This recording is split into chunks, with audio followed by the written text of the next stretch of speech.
नमस्कार मित्रों, आप सभी का स्वागत है आपके अपने चैनल कथा साहित्य दर्पण में, जहां हम लोग महत्वपूर्ण कहानियों की श्रृंखला के अंतर्गत सुन रहे हैं मुंशी प्रेमचंद्र जी की महत्वपूर्ण कहानी पूस की रात। मुंशी प्रेमचंद्र जी, जिनका नाम स्वयं हिंदी साहित्य का परिचय है, आप हिंदी साहित्य के युग पुरुष, कहानी सम्राट, उपन्यास सम्राट और प्रगतिशील लेखक संघ के जो भारत में अधिवेशन हुआ था उसके अध्यक्ष रहे हैं। आपके बचपन का नाम नवाब राय और धनपत राय था और आपने बचपन में ही लेखन प्रतिभा और कौशल को दिखाया था। आपका कहानी संग्रह सोजे वतन अंग्रेजों के द्वारा जब्त कर लिया गया था, जिसमें आपने देश प्रेम से संबंधित 5 कहानियों का संग्रह किया था और तभी से आपका नाम मुंशी प्रेमचंद्र हो गया, जो कि आपके लिए साहित्य में अमरता प्रदान करने का कारण हुआ। तो ऐसी महान विभूति की कहानी है पूस की रात। तो आज हम लोग सुनेंगे इनकी बहुत ही प्रसिद्ध कहानी पूस की रात। चलते हैं कहानी पर। हल्कू ने आकर बीवी से कहा, सहना आया है, लाओ जो रुपए रखे हैं उसे दे दो, किसी तरह गर्दन तो छूटे। मुन्नी बहू झाड़ू लगा रही थी, फिर पीछे होकर बोली, 3 ही रुपए तो हैं, दे दूं तो कम्बल कहाँ से आएगा। माघ पूस की रात खेत में कैसे कटेगी, उससे कह दो फसल पर दे देंगे, अभी नहीं है। हल्कू थोड़ी देर चुप खड़ा रहा और अपने दिल में सोचता रहा, वो सिर पर आ गया है, बगैर कम्बल के खेत में रात को वह नहीं सो सकेगा, मगर सहना नहीं मानेगा, घुड़कियाँ देगा। सोचता हुआ अपने भारी जिस्म को लिए हुए, जो उसके नाम को गलत साबित कर रहे थे, अपनी बीवी के पास गया और खुशामद करके बोला, ला दे दे, गर्दन तो किसी तरह बचे, कम्बल के लिए कोई दूसरी तदबीर सोचूंगा। मुन्नी उसके पास से दूर हट गई और आंखें टेढ़ी करती हुई बोली, कर चुके दूसरी तदबीर, जरा सुनो कौन सी तदबीर करोगे। कौन कम्बल खैरात में दे देगा, ना जाने कितना रुपया बाकी है, जो किसी तरह अदा ही नहीं होता। मैं कहती हूँ तुम खेती क्यों नहीं छोड़ देते, मर मर कर काम करो, पैदावार हो तो उससे कर्जा अदा करो। चलो छुट्टी हुई, कर्जा अदा करने के लिए तो हम पैदा ही हुए हैं, ऐसी खेती से बाज आए, मैं रुपए न दूंगी न दूंगी।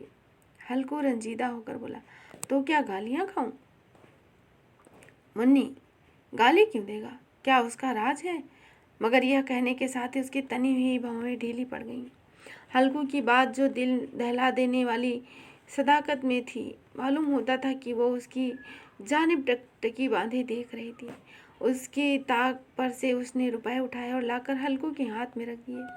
फिर बोली, तुम अब की खेती छोड़ दो, मजदूरी में सुख से एक रोटी तो खाने को मिलेगी, किसी की धौंस तो ना रहेगी। अच्छी खेती है, मजदूरी करके लाओ, वो भी उसी में झोंक दो, धौंस उस पर से। हल्कू ने रुपए लिए और इस तरह बाहर गया, मालूम होता है वो अपना कलेजा निकाल कर देने जा रहा है। उसने एक एक पैसा काट कर 3 रुपए कम्बल के लिए जमा किए थे, वो आज निकले जा रहे हैं।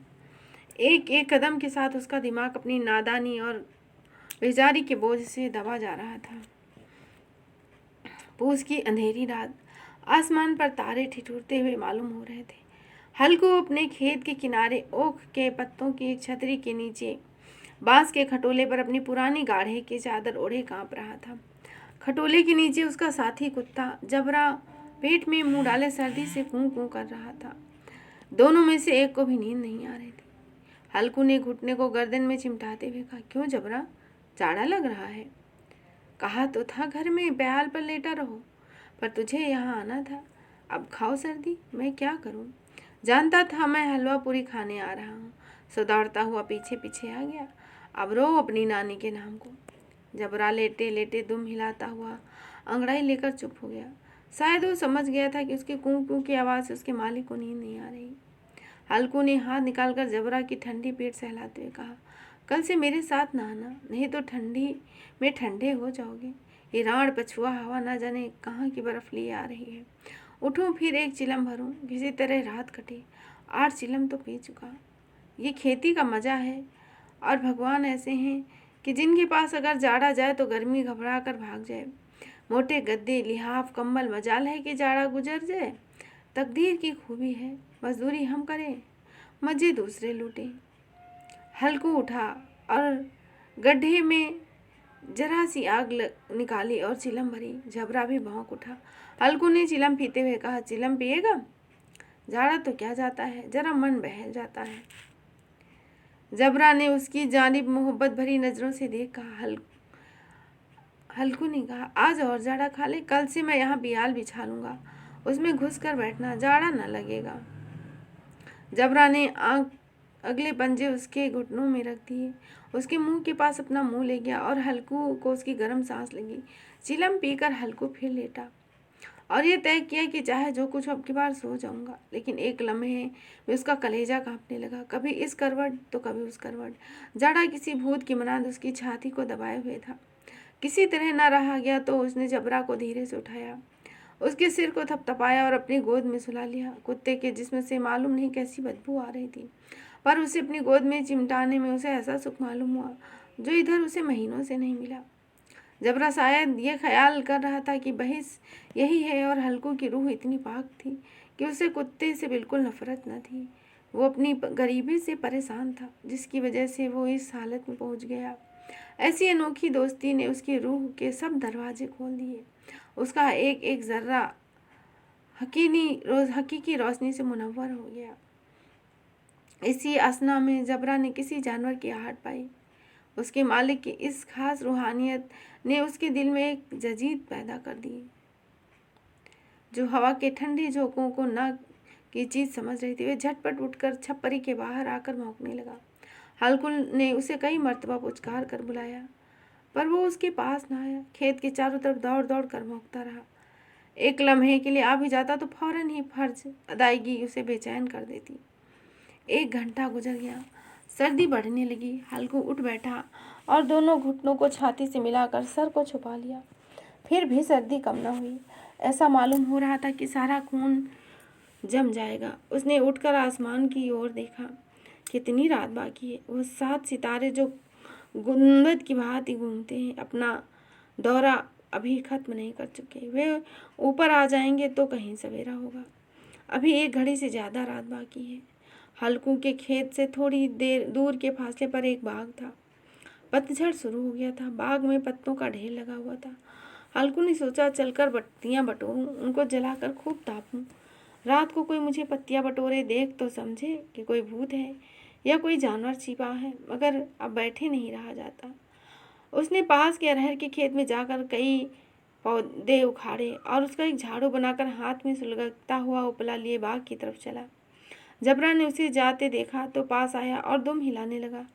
हल्कू ने कहा, अब तो सहा नहीं जाता जबरू, चल बाग में पत्तियां बटोर कर तापे, ठाटे हो जाएंगे फिर आकर सोएंगे, अभी तो रात बहुत है। जबरा ने कूं कूं करते हुए अपनी मालिक की राय से सलाह जाहिर की और आगे बाग की ओर चला। बाग में घटाटोप अंधेरा छाया हुआ था। दरख्तों से शबनम की बूंदें टपक रही थी। यकाएक झोंका मेहंदी के फूलों की खुशबू लिए हुए आया। हल्कू ने कहा, कैसी अच्छी महक आई जबरा, तुम्हारी नाक में भी खुशबू आ रही है। जबरा को कहीं जमीन में एक हड्डी मिल गई। वो उसे चूस रहा था। हल्कू ने आग जमीन पर रख दी और पत्तियां बटोरने लगा। थोड़ी देर में पत्तों का एक ढेर लग गया। हाथ ठिठुरते जा रहे थे, पाँव गले जा रहे थे और पत्तियों का पहाड़ खड़ा हो रहा था। उसी अलाव में वो सर्दी को जलाकर खाक कर देगा। थोड़ी देर में अलाव जल उठा। उसकी लौ ऊपर वाले दरख्त की पत्तियों को छू छू कर भागने लगी। इस रोशनी में बाग के आलीशान दरख्त ऐसे मालूम हो रहे थे कि इस लाइमतहा अंधेरे को अपनी गर्दन पर संभाले हैं। तारीकी के उस अथाह समंदर में ये रोशनी एक नाव की भांति मालूम हो रही थी। हल्कू अलाव के सामने बैठा हुआ आग ताप रहा था। 1 मिनट में उसने अपनी चादर बगल में दबा ली और दोनों पांव फैला दिए, गोया वो सर्दी को ललकार कर कह रहा था, तेरे जी में आए जो वो कर। अब वो खुशी को छिपा नहीं पा रहा था। उसने जबरा से कहा, क्यों जबरे, अब तो ठंड नहीं लग रही? जबरा ने कूं कूं करके कहा, अब ठंड क्या लगेगी, पहले ये तदबीर नहीं सूझी, नहीं तो इतनी ठंडी क्यों खाती। दोनों आपस में बातें कर रही थी। जबरा ने दुम हिलाई, अच्छा आओ इस अलाव में कूद कर पार करो, देखे कौन निकल जाए। अगर जल गए बच्चा तो मैं दवा ना करूँगा। जबरा ने खौफ ज़दा निगाहों से अलाव की ओर देखा। मुन्नी, कल से ये न जड़ देना कि रात ठंडी है और ताप तक कर काटी है, वरना लड़ाई करेगी। ये कहता हुआ वो उछला और अलाव के उस पार निकल गया। पैरों में जरा सी लपट लग गई, पर वो कोई बात न थी। जबरा अलाव के इर्द गिर्द घूमकर उसके पास खड़ा हुआ। हल्कू ने कहा, चलो चलो, इसकी सही नहीं, ऊपर से कूद कर आओ। वो कूदा और अलाव के उस पार आ गया। पत्तियां जल चुकी थीं। बगीचे में फिर अंधेरा छा गया। राख के नीचे कुछ कुछ आग बाकी थी, जो हवा का झोंका आने पर जरा जल उठती और एक लम्हे में फिर आंख बंद कर लेती। हल्कू ने फिर चादर ओढ़ ली और गर्म राख के पास बैठा हुआ एक गीत गुनगुनाने लगा, जो उसके शरीर में आई हुई गर्मी थी, पर ज्यों ज्यों सर्दी बढ़ती जाती उसे सुस्ती दबा रही थी। अचानक जबरा भौंक भौंक कर खेत की तरफ भागा। हल्कू को ऐसा मालूम हुआ कि एक झुंड जानवर उसके खेत में आए हैं। झुंड शायद नील गाय का था। उनके कूदने और दौड़ने की आवाज़ें साफ कानों में आ रही थी। ऐसा मालूम हो रहा था कि खेत में चर रही हैं। उसने दिल में कहा, जबरा के होते हुए कोई जानवर खेत में नहीं आ सकता। नोच ही न डाले, मुझे वहम हो रहा है। वहाँ तो अब कुछ नहीं सुनाई दे रहा है। मुझे भी कैसा धोखा हुआ। उसने जोर से आवाज़ लगाई, जबरा जबरा। जबरा भौंकता रहा, उसके पास न आया। जानवरों के चरने की आवाज़ें सुनाई देने लगी। हल्कू अब अपने को फरेब न दे सका, मगर उसे उस वक्त अपनी जगह से हिलना जहर मालूम हुआ। कैसा गरमाया हुआ मज़े से बैठा हुआ है। इस जाड़े पाले में खेत में जाना, जानवरों को भगाना, उनका ताकुब करना उसे पहाड़ मालूम हुआ। वह अपनी जगह से ना हिला। बैठे बैठे जानवरों को भगाने के लिए चिल्लाने लगा, लिहो लिहो हो हा हा। मगर जबरा फिर भौंक उठा। अगर जानवर भाग जाते तो वह अब तक लौट आया होता। शायद नहीं भागे, अभी तक चल रहे हैं। शायद वो सब भी समझ रहे हैं कि सर्दी में कौन है जो उनके पीछे दौड़ेगा। फसल तैयार है, कैसी अच्छी फसल है। सारा गांव देखकर जलता था उसे। ये अभागे तबाह किए डाल रहे हैं। अब हल्कू से ना रहा गया। पक्का इरादा करके उठा। 2-3 कदम चला, फिर यकायक हवा का ऐसा ठंडा चुभने वाला बिच्छू डंक मार गया और झोंका सा लगा कि वह बुझते अलाव के पास आकर बैठ गया और राख को कुरेद कुरेद कर अपने ठंडे जिस्म को गर्म करने लगा। जबरा अपना गला फाड़े डाल रहा था। नील गाय खेत का सफाया किए डाल रही थी। हल्कू गर्म राख के पास बैठा हुआ था और जैसे जकड़ गया था। आखिर वही चादर ओढ़कर सो गया। सवेरे उसकी नींद खुली तो देखा चारों तरफ धूप फैल गई है। मुन्नी खड़ी कह रही है, क्या सोते ही रहोगे तुम? यह मीठी नींद सो रहे और उधर सारा खेत चौपट हो गया। सारे खेत का सत्यानाश हो गया। भला कोई ऐसा भी सोचता है? तुम्हारे यहाँ मंडिया डालने से क्या हुआ? मड़ैया डालने से क्या हुआ? हल्कू ने बात बनाई, मैं मरते मरते बचा। तुझे अपने खेत की पड़ी है। पेट में ऐसा दर्द उठा कि मैं ही जानता हूँ। फिर दोनों खेत के डाढ़े पर आए। देखा खेत में एक पौधे का नाम नहीं है। जबरा मंडिया के नीचे चित्त पड़ा है, गोया बदन में जान नहीं है। दोनों खेत की तरफ देख रहे हैं। मुन्नी के चेहरे पर उदासी छाई हुई है, पर हल्कू खुश था। मुन्नी ने फिक्रमंद होकर कहा, अब मजदूरी करके माल गुजारी देनी पड़ेगी। हल्कू ने मस्ताना अंदाज में कहा, रात को ठंड में यहाँ सोना तो ना पड़ेगा। मैं इस खेत का लगान न दूंगी, ये कह देती हूँ। जीने के लिए खेती करते हैं, मरने के लिए नहीं। जबरा भी सोया हुआ था। इतना तो वह कभी नहीं सोता था। आज जाकर सहना से कह दो, खेत जानवर चर गए हैं, हम एक पैसा नहीं देंगे। रात बड़े गजब की सर्दी थी। मैं क्या कहती हूँ, तुम क्या सुनते हो? तू गाली खिलाने की बात कर रही है? सहना को इन बातों से क्या सरोकार? तुम्हारा खेत चाहे जानवर खाए, चाहे आग लग जाए, चाहे ओले पड़ जाएं, उसे तो अपनी माल गुजारी चाहिए। तो छोड़ दो खेती। मैं ऐसी खेती से बाज आई। हल्कू ने मायूसाना अंदाज में कहा, जी मन में तो मेरे भी यही आता है, खेती बाड़ी छोड़ दूँ। मुन्नी, तुझसे सच कहता हूँ, अगर मजदूरी का ख्याल करता हूँ तो जी घबरा उठता है। किसान का बेटा होकर मजदूरी ना करूँगा, चाहे कितनी ही दुर्गत हो जाए। खेती की मर्यादा नहीं बिगाड़ूंगा। जबरा जबरा क्या सोता ही रहेगा? चल घर चल। तो इस तरह आपने सुनी प्रेमचंद्र जी की लिखी हुई बहुत ही प्रसिद्ध मार्मिक कहानी, और एक यथार्थवादी कहानी भी है, पूष की रात। आशा है आपको ये कहानी अवश्य ही पसंद आएगी। तो यदि कहानी पसंद आए तो आप इसे लाइक करें और मित्रों में शेयर करें, हमारे चैनल को सब्सक्राइब करें, और हम पुनः आपके समक्ष उपस्थित होंगे एक महत्वपूर्ण तथ्य के साथ।